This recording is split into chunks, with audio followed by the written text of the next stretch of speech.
আমরা চাই এমন একজন উপদেষ্টা যার ভেতরে সব ধরনের গুণাবলী আছে। তেমনই একজন মানুষ ডক্টর মোহাম্মদ ইউনূস।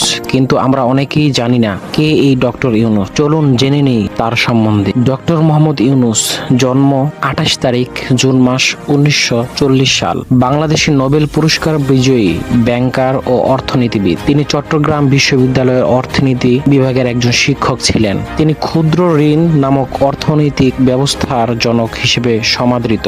অধ্যাপক ইউনূস গ্রামীণ ব্যাংকের প্রতিষ্ঠাতা। মোহাম্মদ ইউনূস এবং তার প্রতিষ্ঠিত গ্রামীণ ব্যাংক যৌথভাবে 2006 সালে নোবেল শান্তি পুরস্কার লাভ করেন। তিনি প্রথম বাংলাদেশী হিসেবে এই পুরস্কার লাভ করেন। ডক্টর ইউনূস বিশ্ব খাদ্য পুরস্কার সহ আরো জাতীয় ও আন্তর্জাতিক পুরস্কার লাভ করেছেন।